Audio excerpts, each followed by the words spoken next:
All right, so I am here with the Billy Bajema. He is extremely well known in Oklahoma and has accomplished a lot in a short amount of time. And just a few accolades: we have a OSU football standout, a Super Bowl winning champion, an entrepreneur with multiple restaurant chains in the Oklahoma area. So I'm extremely fortunate to have you on this little interview that we're doing and willing to give my kids a little bit of information about what you've done to lead to the success you've had. So I greatly appreciate it, Mr. Bajema. Thank you, Mr. Truelove. I'm excited to be on with you and get a chance to talk to your kids, and it's been a great partnering with you guys, and our friendship with each other is something I've really enjoyed over the years. So I'm glad to be talking to you guys today. Thank you, sir. I appreciate it. So let's go ahead and jump into this. You know that I've told you multiple times that when I'm trying to teach my students, that I want them to learn from people that actually exhibit what they're talking about. So the people that don't say, do as I say, but they say, do as I do. And you're one of those people that exhibit that. We've been in and out of your restaurants, and you hold yourself, and not only yourself, but your staff to a certain accountability. So my first question is, tell me a little about yourself and how you established where you currently are in what you're doing. Yeah, so I mean, you went into my background a little bit, but I was an athlete. I grew up in Oklahoma City. I went to Westmore High School, played football, baseball, and basketball, and my dream was to go on and play in college and really ultimately to hopefully get to play pro. I knew that was a long shot. Anything can happen. You can get injured, and it takes a lot of things going your way. But after 4 years at OSU, I actually had an opportunity and got drafted by the San Francisco 49ers and spent 4 seasons there. Then I signed with the St. Louis Rams and kind of moved to the middle of the country. And we were there for 3 years, and then finished with the Baltimore Ravens for 2 years. Got a chance to win a Super Bowl in 2012 with the Ravens, which was a huge highlight and, really cool experience. And then I always wanted to own my own business and looked into franchising when I got done playing football, and thought Pie 5 was a really cool restaurant concept that was kind of new and emerging and different in terms of pizza and the way you could do personal pizzas. And I looked at a few different things, but ended up jumping on that opportunity because I thought it was, a unique opportunity at a good time. And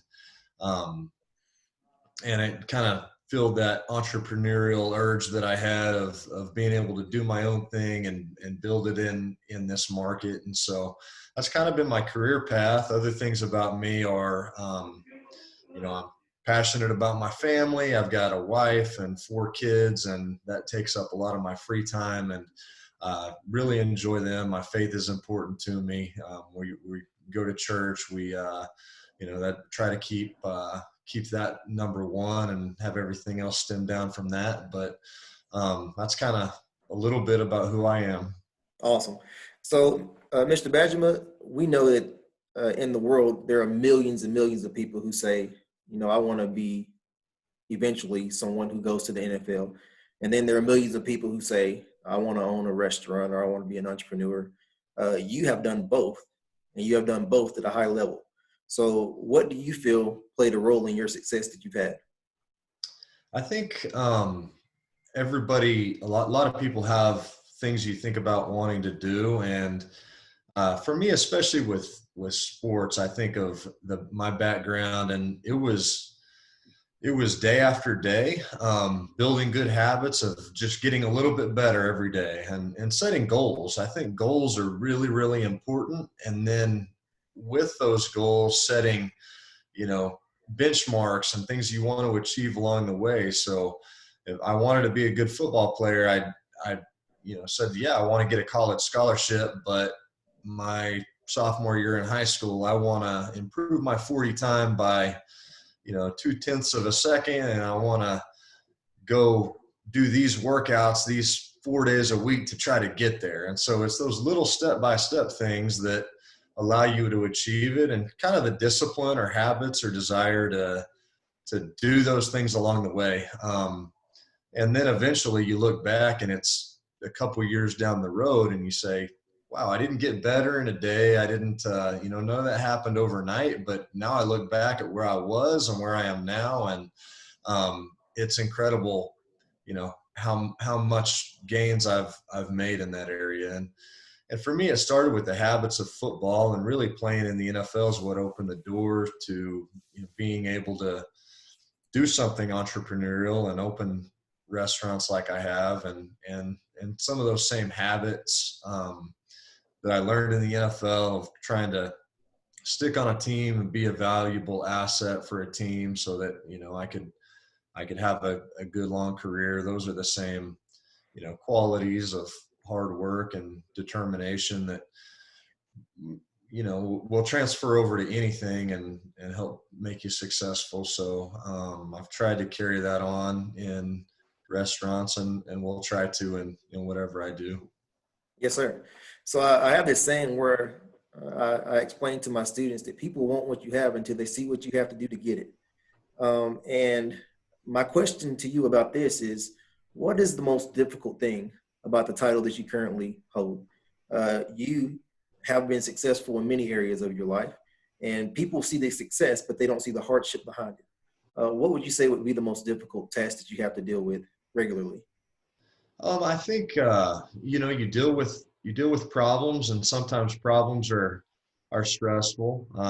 Today in one of our stores, we had a customer that bit into a pit that was in one of our olives, and the customer is not happy about it because it chipped a tooth, and we didn't know or anything. But then I talk to him and deal with it, and figure out a solution, and little things like that come along all the time. I think that's when you're in a high position, you're always dealing with people, dealing with issues. Sometimes those things can be stressful.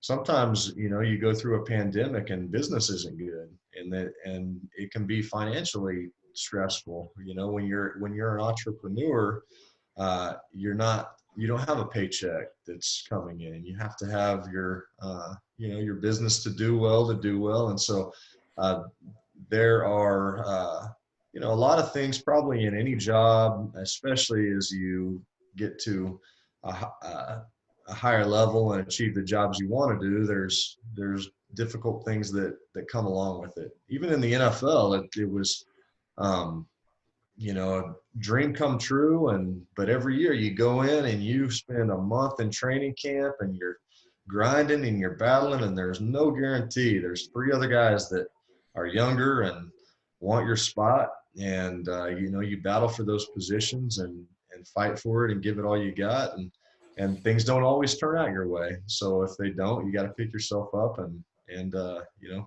fight another day. Yes, sir. So one reason that I want my students and anybody else that watches this video to actually hear your story is because you know what it is to grind. You didn't just spend a few years in the NFL. You had longevity. You just didn't have a few years in business. You have longevity throughout the hardship. So your wisdom behind what you do speaks for itself. And I do believe that if people could actually hear people like you speak a little bit more often, where it's not just about the glitz and glamour, but it's also about what it takes to get through the hardships, I believe people would be a little bit more prepared for what they have to deal with. So you've spoken about the hard, difficult task. What's the most rewarding for you? I think the most rewarding, I was in our Edmond location on Friday night a week ago. And Friday nights are our big nights, and it's busy. And I just look around, and I see such great employees.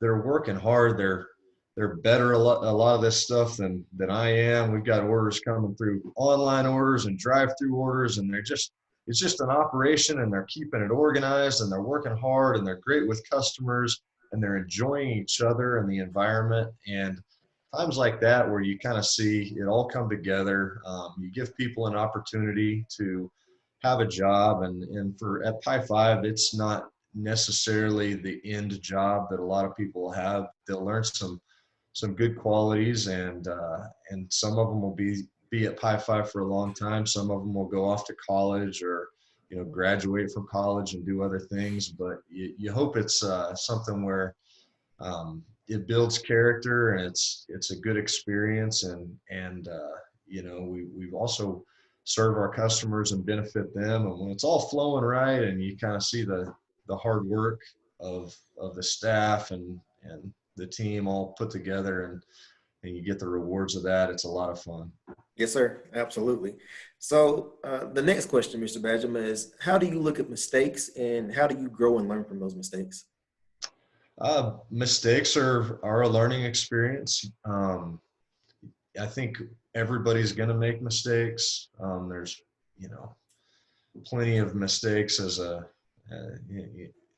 I have made through starting Pi Five, and decisions of just in all areas really, where you get better and you think, well, I should have done this faster. Why did I do things this way for so long? What took me so long to learn it? But then you figure it out and you get better, mistakes are a learning experience. You shouldn't be afraid of mistakes, but you need to be willing to learn from them and get better, and not be so arrogant that you think you have it all figured out and this is the right way. At some point you realize, man, what was I doing? I need to do this differently. I need to handle the way I build this staff differently, or um, I wasn't training. I didn't have a very good training system in place. I just a lot of these employees were kind of left a little bit to learn on their own, and it's a negative. And to get better from that and fix it, I'm still learning those things and getting better. And so I would just say mistakes are something that are going to happen, but it's something that you can definitely learn from. Yes, sir. Well, Mr. Bajema, you have run your companies, and not just one company, several companies for quite some time now. And from your understanding and from your perspective, what type of employee do you see that does the best in your setting? Uh, the employees that do the best for us are the ones that are just high character people. And the person that's best on day one is not necessarily the person that's best, a month or 2 months into it. It's that person that comes in with a great attitude every day. Maybe day one, they're not experienced at pizza making and they're doing things wrong, but they want to figure out what they can do better. They want to learn. They're hard workers.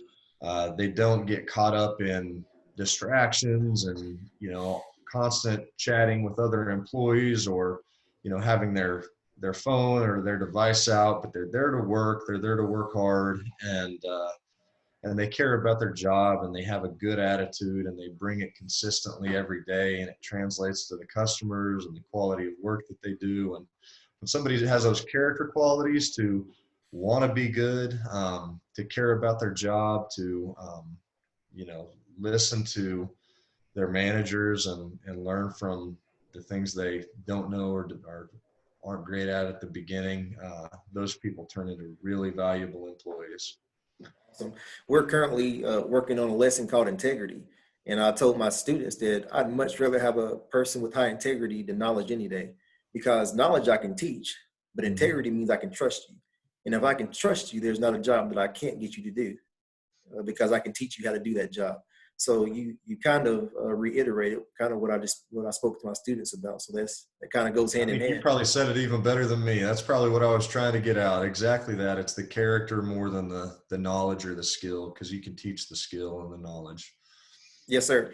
Well, Mr. Bajema, what strategies do you utilize to help you find the right employee? I know that sometimes what the perception someone gives you isn't exactly who they are. So what kind of skills do you use as the owner and operator of several businesses to help you weed out the ones who are pretending from the ones who actually have those character traits?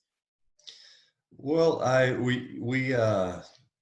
you get better over time of trying to make the right decisions with the people up front, and asking questions to, figure out what they care about. Are they more character driven? Are they more, um, driven by other things? And then you look at their experience in the past, and are they at a place for a week or two, and then at another place for a week or two, and another place for a week or two, and they may seem great, but that tends to repeat itself. Or are they somebody that it seems like everywhere they go they talk about, I didn't like this employee and this boss didn't treat me right, and not that that can't happen at some place and be a legitimate thing, and we've had and seen that, but generally kind of a victim mentality where somebody is experiences negative things wherever they go. Uh, they bring that with them, to our place as well. And so we try to look for those things, and then we try to, when we find good people, trying to get even better processes in place where we train them and support them, and allow them to succeed along the way. And I have a lot of managers and shift leaders that I trust, and so being in communication with them, and as these newer people are coming on for the first few weeks, and understanding how are they working, how are they doing, learning about those character qualities from the people that are already established and that I trust, so that we know we're filling our organization with the right type of people. Or a few of the things that I use to try to build our staffs in the right way. Yes, sir. So, what advice would you give someone who's new to the workforce? I'm dealing with several students who have not had a job before, and sometimes as they're listening to all the information, it can seem like it's an overload. So, what are the essentials you would say for someone who's new to the workforce who's trying to establish a career?